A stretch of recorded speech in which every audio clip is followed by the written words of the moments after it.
and normative system. We have with us Christopher Summerfield, who is there, Carlos Brody, Enrique Cáceres, and Mario Buenrostro.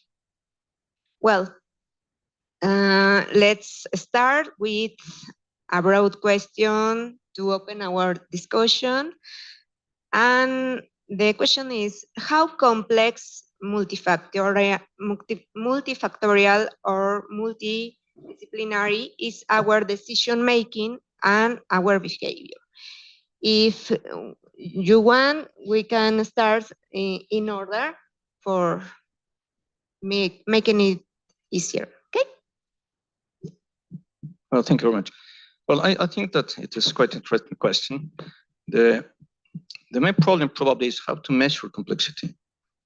And that is a very big question. Even if we have some kind of measures, for instance, for complex algorithms, and we have some success, for instance, in discrete mathematics, graph theory, it is very, very different to think about how to measure the complexity of behavior and decision-making processes. But we know a lot in relationship with some years ago. For instance, now we know that our behavior and our decisions are not the result of individual psychological processes. They are emerged from complexity systems. And there are very, very good theories about it. For instance, for e-cognition, they said that our cognition is embodied, embedded, extended. But probably the most interesting framework for this question is the conduct theory proposed by Professor Christopher Stephens. According to him, our cognitive properties are the result of the relation of a lot of different variables in different scaffolding that imply different height levels that can be summarized as ecological, social, institutional, psychological, etc. The most challenging thing is if it could be possible to develop general theory for the modeling of different kind of decisions, because it is clear that it is not the same to make a decision in a laboratory of physics in Oxford or in Mexico. And it is not the same to make a decision in physics if you subscribe a physics theory or another physics theory, and what happened in the field of politics, on the field of the legal system. Then the problem is how to deal with the combinatorial explosion in the different variables when we are making decisions. A good advance is from the part of Christopher, who had proposal presuppose how to construct mathematical problems for determining which are the different variables and weights and combinations that may emerge a certain kind of decision. But probably is in the point of departure of a lot of things that we must to think about, particularly because the mathematics for the complexity is going to be developed. Probably we need to wait a little bit more. Thank you. Thank you very much. Carlos? First, I will say that I do not work on human decision-making. So when we talk about our decisions, I don't know anything more than anybody in this audience.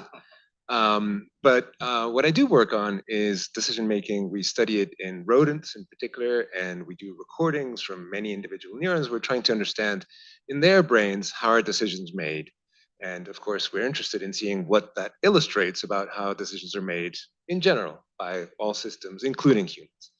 And so I'm going to answer from that perspective, which is the perspective that I know of. And I can tell you that in respect to the question, how multifactorial are decisions, we know that they are very multifactorial. So even in a laboratory setting, which is a very restricted setting, when we train an animal to make a decision about a perceptual stimulus, for example, we play a tone, boop, and we're asking the animal to categorize it. Is it a high-pitched tone or a low-pitched tone? The simplest kind of decision that you can ask. Even in those cases, we know that the optimal decision, the rational decision, would be to just categorize the tone, yet the animal's history affects the decisions very much. So for example, if it happens to have by chance been rewarded for one categorization more recently than the other, it'll tend to respond that way. And so there's a number of factors that go into that. In addition, as I'll describe in my talk, our latest data shows that there are very strong internal signals that we are still yet to interpret that affect those decisions, that affect the signals for decision-making that we can record inside the brain. And so from those, we know that there are many other factors that also come in. This is the brain of rodents, but we think that it's likely also to apply to the brain of humans. Those internal signals, what are they? We don't know yet. I'll talk a lot more about them in my talk, so I won't say more right now, and I'll just pass the microphone. Mario? Thank you. Well, also as Dr. Brody, I'm work with rodents, not humans. Well, recently with Chris, we have a human project. And well, obviously it's very multifactorial, this matter. The decision making is probably the most complex processes in human brain, because the human brain, we know a lot of human brain works, but as Dr. Rose says, in laboratory context, okay, we have everything controlled in the laboratory, but in the real conditions, is the decision making in humans, it's very difficult. We have tons or thousands of variables playing together to make a decision. And to make this decision is not even the same way from one moment to other moment, okay? For example, right now we can make a decision in this context, okay? Because I have my own priorities, because I have my own needs right now, physiological, biological, the social culture, emotional, etc., is playing in a different way time to time. So this elevate the complexity of this decision making. So yes, this is a very multifactorial play, and we need to study a lot more how this is playing all these factors together, because we know a lot for each separated, but we don't know almost anything all together, and most important, in real time. Okay, we know a lot of how the social works, how the economic decision works, how the emotional sometimes works, but all together with their own weights, we know almost nothing. We are in the middle of the way to understand this complexity, and well, that's why we are here. Thank you very much. Dr. Chris? Hi. Yeah, well, a few scattered thoughts, maybe. Yeah, so I think we do know something about the complexity of decision making from studies both of the brain and behavior. And Carlos was, of course, too modest to claim he knows anything about the human brain. But one of the things that's remarkable is that the types of models that his group have built and shown apply so beautifully to rodent data, many of them also do an excellent job of describing human behavior and neural signals as well. And this is quite remarkable because those models are really, in many ways, quite simple. So what they say is that very often information can be accumulated in just a few small numbers of dimensions. So you don't need great, big, complicated patterns of activity in order to make straightforward decisions. The other thing is that if you look at so you might say that perhaps this is because we've only used very simple tasks to study decision making in humans, and that's true in laboratory experiments. We've tended to err on the side of caution, but there's a good reason for that. And I think kind of the history of experimental failure in my lab for the past decade is to try and to make overly optimistic assumptions about what tasks it's possible for people to learn, at least within a reasonable time frame that you can run experiments over. So where we've tried to teach people complicated things, at least over just a few sessions, a few weeks, for example, we've often found that most people will dramatically fail. So I've come to the conclusion that actually for the most part, the decision-making processes are relatively simple, but rather what we're really good at is we're really good at remembering things. And you can think about evolution as a gradual process of having a more and more elaborate warehouse in which to store stuff in the neocortex.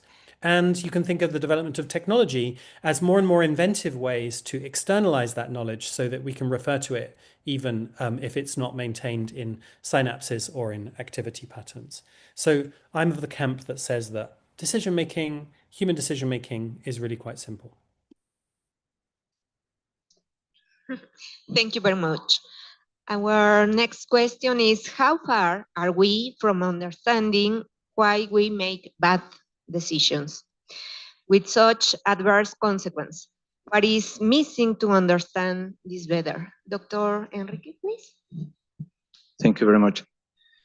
Well, first, I think that the question is linked with an assumption about rationality.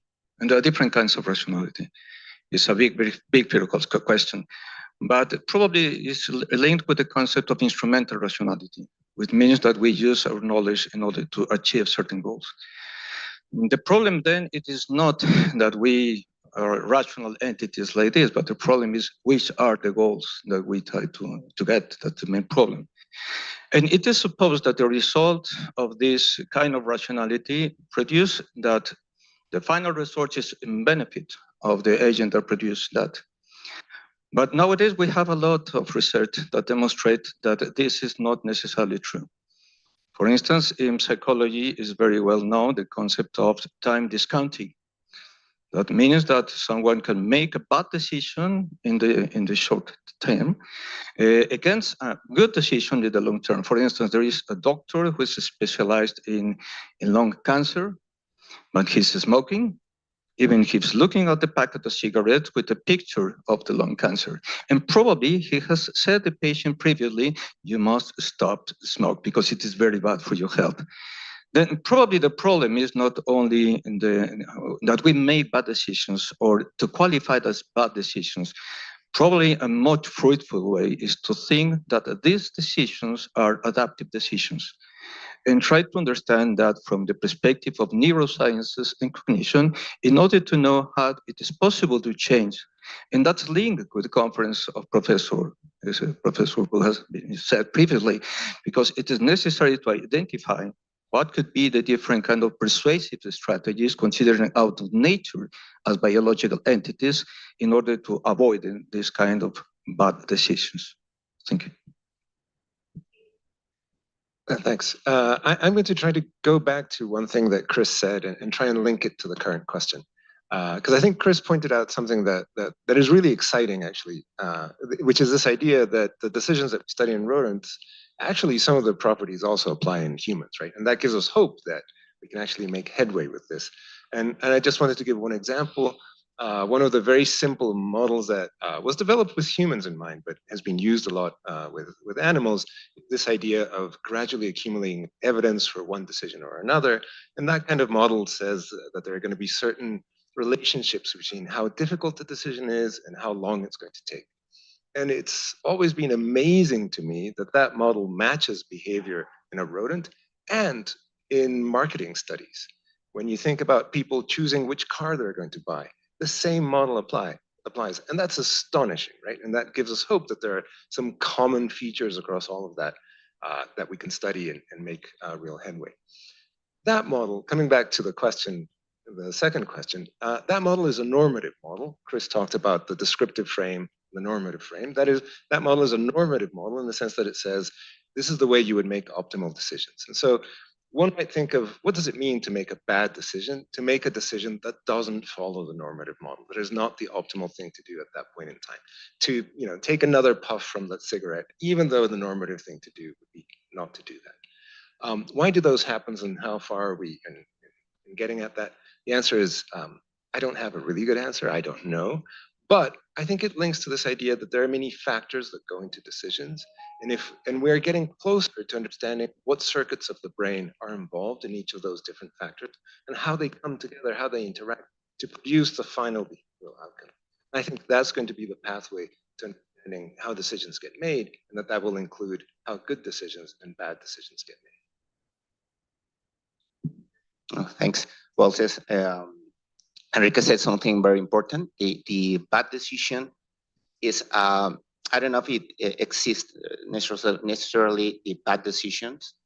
I think we need to talk about the how adaptive is a decision in a temporal window, okay? And sometimes the temporal windows are very short, at least in laboratory studies, for example.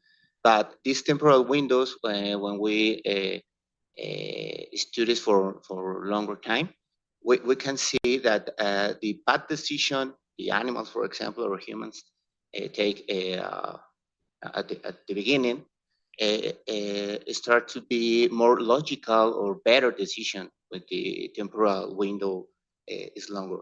Okay, so I think the important, the best question is, this decision is adapted for the subject, the human, the animal, or wherever, and is adapted in the temporal frame of the animal or the human interest. I mean, for example, if I want to, I will take an example in Mexican culture. For example, the quinceañeras party. Okay, everybody in Mexico knows that this quinceañeras party is very important party in some part of the culture in Mexican society. Sometimes the people doesn't have any money to spend for this kind of party because it's very expensive. Okay, but the social pressure, for example, is really strong. The family pressure is very strong, and the people usually take the decision to make the party and maybe be a struggle economically for the next month. But this decision from outside could be irrational, could be bad decision. Economically, could be a bad decision also. But for the culture, for the society, for the family perspective, is the best decision. Okay, so how far we are from understand this is, I think we are in our way, but we are still very far. We understand a lot of how the some parts of the brain works. Okay, we know a lot of I don't know, prefrontal cortex or the reward system, in the dopaminergic system, etc. But we, as said before, we don't know how these systems play with perfectly and predictable with emotions, with culture, with the individual necessities time to time, and that's, I think, is the most challenging in the future for this kind of research. Thanks. Thank you very much, Mario. Dr. Chris, please. We are. Yeah, I don't have much to add. I think it's been really nicely expressed. I mean, decisions are optimal or rational with respect to a norm or cost function. And very often, you know, the history of decision making has been a debate by people who try to characterize failed decisions as insufficiencies of inference or misspecification of the cost function. And both are undoubtedly true and in different contexts. I think the lesson for us as experimenters is that we shouldn't assume that the laboratory conditions which suit our convenience follow precisely the statistics, either the statistics of stimulation or the statistics of demand, which are those that the organism evolved to solve. This is exactly what Enrique just said. And, you know, kind of like we should not assume that we know what the optimal cost function is for any particular agent. Thank you very much. Our next question is, why do we make such apparently irrational decisions?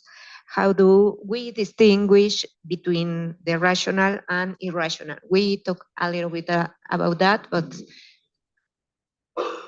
yes. We decided that this question was different from the previous question. What was the second question? The first is how far are we from understanding why we make bad decisions and such adverse? Yeah. Yeah. Just trying to make a joke and point out that maybe asking how bad decisions are distinct from irrational decisions. That's an interesting. Yeah. No, bad decision is different from an irrational decision, because the thing is that you can look at a bad decision and say, what is the consequence? But it's bad with respect to who? An irrational versus irrational decision is trying to say, there is some normative, as Chris is saying, like some cost function that says, with respect to that cost function, what is it? So the point with the difference between the two is to say there is no decision, or not that I look for you both to argue against it, that's not multi-objective. So the point would be is that if I'm saying, hey, should I have a salad or a hamburger? That is not a single objective with one single cost function, whether I make the decision for one or the other. Neither is it if I take the stairs or the elevator. The point would be is that if I take the stairs or the elevator, I have to balance, hey, what time do I have? What entry am I going to expend? Hey, is a friend getting into the elevator? Is it better for my health to do one or the other? Yeah. I think it's very, very simplistic. There's one cost function, and that's all I have to worry about. Well, let's talk about that when we get to the questioning the panel. Thank you very much for make that point. You can answer the question, please. I will try. Well, the problem of rationality is a very old and not solved problem in philosophy. It's very difficult to try to respond here. But at least we can identify three different meanings of rationality. One is instrumental rationality, I referred previously, when you use your knowledge in order to achieve a particular goal. The second one is structural rationality. It is the coherence between your beliefs, your desires, and your intentions. And the third one is substantial rationality, which is related with practical reasons and norms, and that is linked with values. I think that we put together the 1 and the 3 mainly, and this third one is very close related with what Professor Summerfield has exposed, because it is linked with another kind of rationality. For instance, in the case of time discounting, we are thinking about the consequences for their own people, for the agent.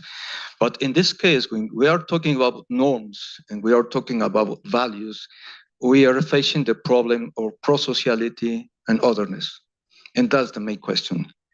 As Professor Summerfield has said, we have now a problem in the trust of public institutions.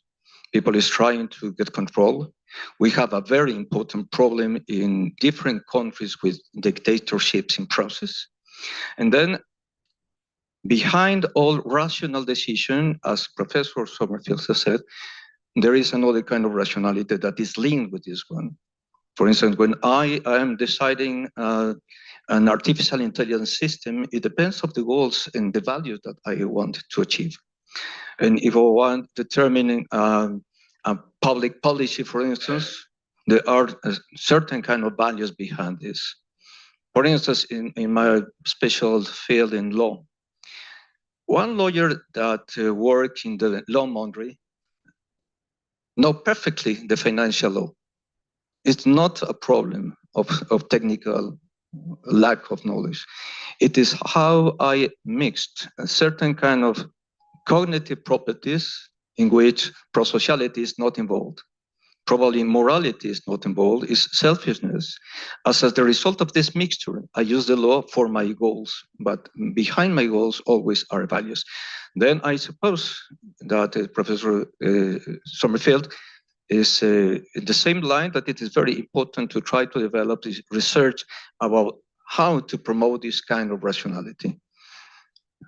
We have produced selfishness consequences and prosocial consequences, how to switch from one to another. And that's a big question. Dr. Carlos, please. So first I'm going to apologize for having blurted out and taken Dr. Cáceres. But I will say that it's kind of fun to generate discussion with the people in the audience too. I'm thinking on my feet, so what I'm about to say may make no sense. But I'm thinking that all of these things can be tied together from this point of view of multi-factor decision making. And then once we see it that way, it just depends on how we define the cost function. And given a complex enough cost function, we can say, here's a cost function where you end up making bad decisions. Here's another definition of a cost function where you end up making irrational decisions. But from the broadest point of view, I have not yet understood how those are different.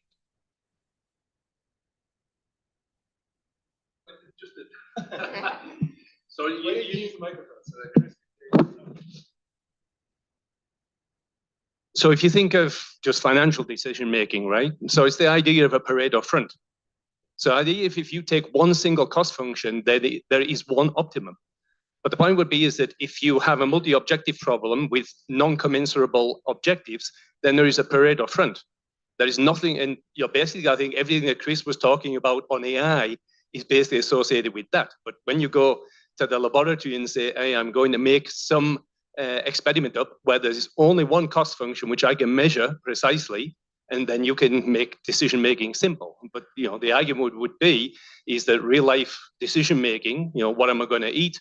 What am I going to do? What am I going to commit a crime? Or so, that it's all multi-objective. So the point would, and it's not only multi-objective. Let's think, I want to predict what you're going to eat, right? For instance, I mean, obviously that's of relevance from a health point of view. Is that it's not only that there are multiple objectives trying to predict what you're going to eat, but there are obviously many, many cultural, psychological, et cetera, factors that are going to try to make that prediction, right? So the thing is, if somebody can persuade me, if Chris or you can persuade me that it's not multifactorial and simple, that decision making, I understand what Chris is saying in the sense of, hey, for a particular decision, in some sense, in my internal let's call it model of the world, I might be only using a small number of factors to make that decision. But if I'm saying I'd like to predict people's decisions, right? I'd like to predict what you're going to do, what you're going to do, what you're going to do, because I think it's of extreme relevance for the world's great problems, right? So then it's it's multi-objective, and two, it's multifactorial. And we don't know what are those factors that go in there. So that would be my argument. But at any given point, you're going to make a given decision, right? So in any given moment, there's a final outcome to the process of weighing all the factors and weighing all the objectives. And what I'm arguing is that you could write that whole thing, the weighing the multiple factors, the weighing the multiple objectives, into a result that can be written as a single cost function. And that cost... That's false. That's just plain false. Yeah, so mathematically, the condition for that to be true is the condition that the set of objectives is convex. So the idea that you just had is called scalarization. So if you scalarize a multi-objective problem, then the conditions under which there is no gap in optimality of the scalarization versus the true optimum is exactly when the problem is convex. So what you're saying is true, but it's only for the collection of multi-objective problems that are convex. But just once again, the thing of risk and reward, Carlos, right, in portfolio, financial. I have a question. Is there a universal irrationality? Because we have culture, right? Customs, beliefs. So is there a universal rationality? Can we reduce human decision-making process just for one rationality? Someone want to I agree with you. Yeah. I think the rational or irrational of any decision is based on the goal of the people or the subject that is make the decision, and the own goals, the time, particular time that make the decision. So obviously multifactorial. For example, traditionally the economic models said that the decision, the logical decision is that decision that improve the profit of the decision, right? But sometimes in life, everybody could know that sometimes you need to lose something to more time in the future to win more. Okay, so I think this could change time to time, people to people, culture from other culture, etc., etc. So Yeah, I think it's much more complex that we can discuss right now. But I think there is not just a one good decision or bad decision. I think is changing time to time, change people to people, culture to culture, etc., etc., and all the factors that could change the outcome is just evaluated from the own guy that make the decision and in the temporal window that the people wants to evaluate it. I think so. Please, Professor Chris, can you share with us? Yeah, sorry, I can't see the panel anymore, but probably doesn't matter. This discussion is way above my pay grade. So yeah, I don't know the answer to the question, so I'm going to talk about something different. Although maybe it's the same thing. I mean, I think, you know, kind of like we have been hamstrung in thinking about rationality, optimality, and the question of universal cost functions. We have been hamstrung in psychology, in economics, and machine learning by a sort of hegemonic approach. And that hegemonic approach is variously called utility theory, or sometimes it's called RL, or sometimes it's called I can't remember what the other one is, but yeah. So it's basically, but it's a theory which is, I think, almost entirely circular, and it says that, you know, reward or what we want is kind of like whatever we say we want, right? And that's literally how economists define it, right? It's called revealed preference theory. It's like what we want is what we say we want, but it's kind of like an empty theory, although it's led to some formalisms which have been useful. It's sort of an empty theory because it doesn't answer the fundamental question of like what it is people actually want. And I think, you know, kind of, it's interesting that in the early part of the 20th century, psychologists did actually care about the problem. You know, people like Maslow tried to like actually say, well, what do people want? And they invented theories. They weren't very well tested or very rigorous theories, but they were theories nonetheless. And sometime around 1950, we just dropped that and just said, well, you know, kind of, we're just going to go with utility theory. And I think that it kind of derailed like 70 years of potentially fruitful research into the fundamental nature of motivation. And as psychologists, we've kind of like just seriously dropped the ball. Like if psychologists had one job, it should be to kind of figure out what people want. And yet, if you look at the field of, for example, intrinsic motivation, which is the closest approximation psychology has to answering that question, it's a total mess. And people have been fighting for 50 years and they basically have come up with zero answers. So, you know, I think there is a real, you can take this as a sort of call to arms. We should sort of turn back the clock to the 1940s. We should look back at where we were there, and we should pick up again, trying to ask serious questions about motivation rather than just saying that, you know, what people want is whatever we say they want. Go ahead, please, doctor. I am sorry to make a very specific question, being in the complexity science center, but I think that the question is unanswerable. That question, in terms of how the question we had before, what is rational for somebody in the Amazon, compare with what is rational in Mexico City or New York or whatever. Okay. But my question specifically to Carlos Brody is, what about free choice? This is a specific question, and it has been argued that people, actually, the reaction in the brain is before the person is conscious about the decision it's about to take. So this is a very narrow question, but it goes to the center of what I would call decision making. Okay, so that's my question. Thank you very much. Well, our last question for this panel. Sorry. So the question was pointed directly at me. And so now I'm going to have to speak about something I don't know anything about for a second time. But I hope it will be as much fun as it was the first time. In short, I don't know the answer to what free choice is. And maybe, Chris, you have better thoughts about this, or Dr. Cáceres or Dr. Buenrostro.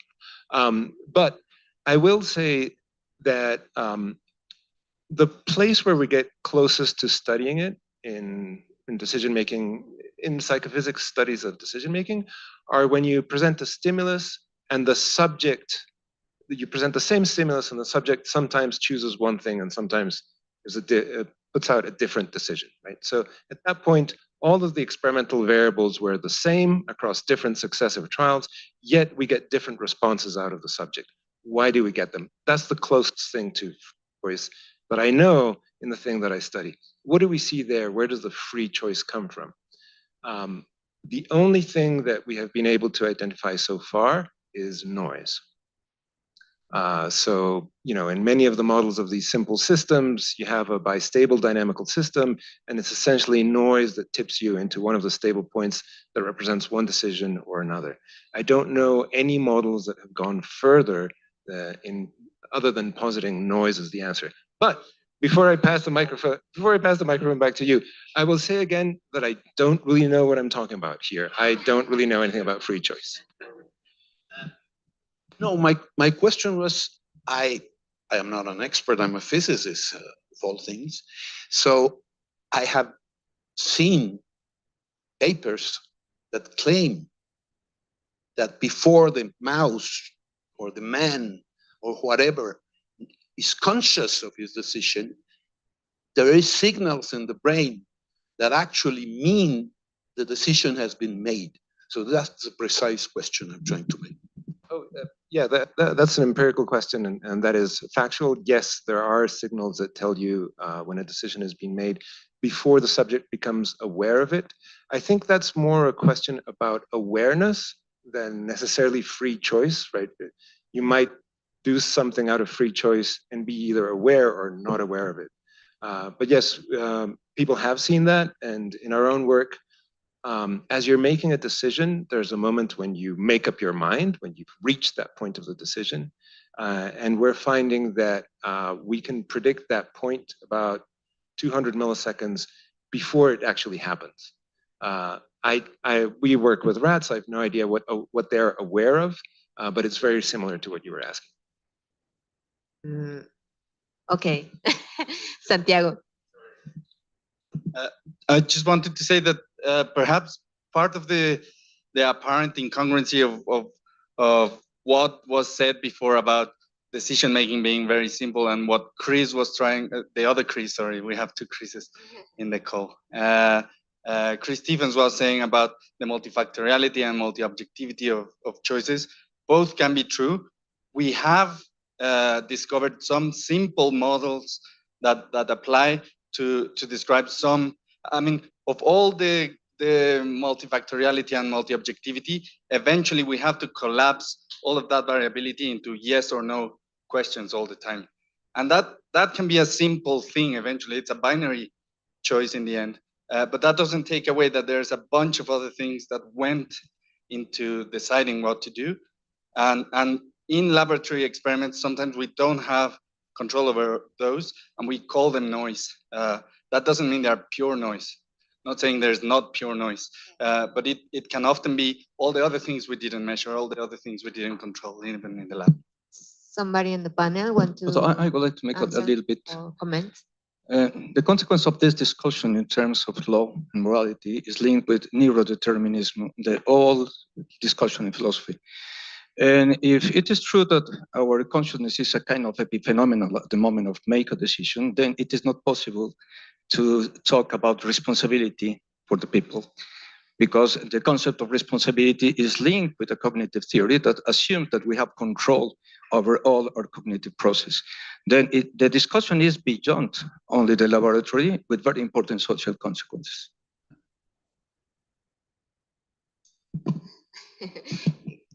Okay. And so on exactly that point, It's open. Yeah. Okay. There are at least three distinctive circuits with different timescales for incoming information to be routed to output. And this is absolutely necessary biologically. So the fastest timescale are decisions that are made for real-time control in which we bypass the brain entirely. We go from the sensory touch, for instance, up through just the brainstem, back out to a decision. So when we're manipulating an object, for instance, it has to be so fast based on the touch that there's no possibility for brain control. There's a second loop that routes through the non-cortical part of the brain that adds in the ability to start and stop actions. And then there's the cortical routing. Now, what's most interesting about it is that the time constants for those are on the order of 1 millisecond. Then the next one up is on the order of 10 milliseconds. And then the next one up is on the order of 100 milliseconds. So for instance, to stop a car, to brake, to begin to initiate a braking pattern based on something that would be just habitual or regular, then you're looking at a time constant on the tens of milliseconds. But if there's an unexpected event, then we're looking at a time constant on the order of 200 milliseconds, which is exactly the issue. So that actually suggests that what Brody Lab is finding is cases in which the information is being routed up to the cortex, which is great.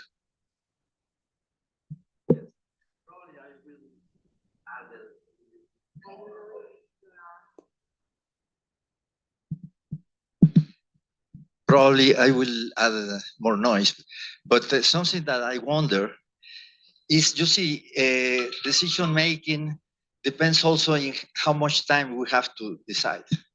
For some decisions, we have minutes, hours, days, weeks. And the feeling that I have is that not always we have a very clear cost function and we have to optimize it somehow. But we have like an assembly, a set of different selves.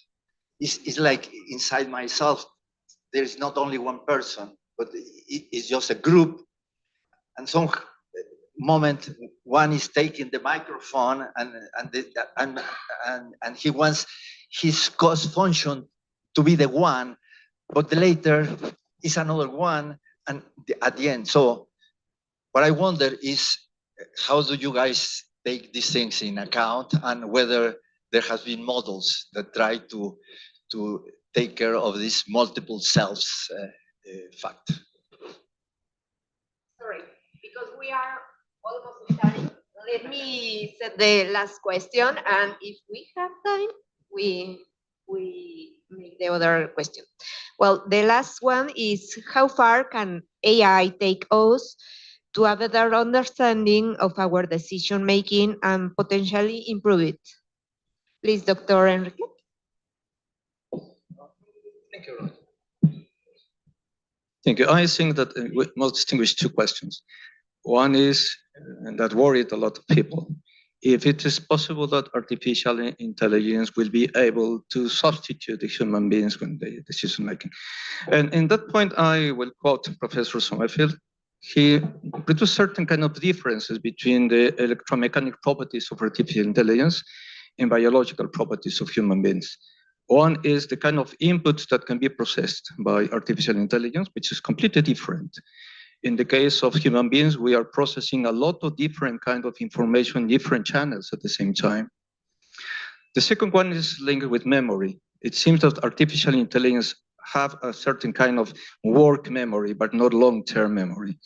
There is an example. If you find a friend that you haven't seen for a lot of years, when you saw the friend, there is a lot of experiences that activated in that particular moment. But something much more interesting is that you have seen your friend, but it is a subset of the concept and the experience of friendship. An artificial intelligence system can talk about the definition of friendship because he has processed text, but for have the feeling and experience of friendship, you need to have friends, and that's impossible for artificial intelligence. And the last one is the lack of instrumentality in artificial intelligence. Nowadays, they reproduce training the data and the algorithms. The other questions about if artificial intelligence can help us to understand, I think that it's an open question. I suppose that it is possible. But probably the main question is if artificial intelligence can help to change our way to make decisions in order to produce an emergent, different kind of society. And as a result of the last discoveries about how our behavior and our decisions are emergent properties, I think that it is not only task for artificial intelligence. It's a task for complexity sciences that involve all these different variables and artificial intelligence together. Thank you very much. I think on this one, of all the questions, this is the one where I have the least expertise. And so given the time, I think I'm just going to pass the microphone. Well, also me. I'm an AI user, not an AI researcher, so we're almost the same. But I think well, I will talk about my concern about the AI. And I think the main problem, or one of the main problem that Dr. Summerfield said before, the machine is learned and is trained by someone with their own purposes, their own aim. And that's a big issue, because the AI could be a very good tool to help humanity, to help us as a person to make a decision, but the free will, as somebody said before, is playing a very important role here, because I can use the tool to make better decisions, but better decisions in order to satisfy, for example, the aim of the goal or somebody else. The AI could help me, but in the big umbrella of the big corporation, etc., etc. So could be a good tool. Yes, I think could be a very interesting tool, but I don't know if right now is the best and the best tool that can be. Okay, it is my concern about that. Thank you very much. Dr. Chris, please. Sure, just briefly. I mean, I think AI does, it can and it already does help us make decisions. Is one of the reasons, better decisions, is one of the reasons why we use it. The tools are already more knowledgeable than anyone that is alive. And that knowledge is useful. It's great to have that knowledge at your fingertips, and you can use it to make better decisions. The distinction that I would draw is between decisions that are based on fact and decisions that are based on values. And this, of course, relates to the question that we've just been discussing about the universality of loss functions and so on. It's like, I think that we can and should use AI where we can make better factual decisions. So I think, for example, of a clinician who doesn't know what diagnosis to ascribe to a patient, AI can help with that. It can give us a more accurate diagnosis. So facts, we can use it. But then there's the question of values. And the question of values in the context of the clinician might be, what do you then do? What is best for the patient?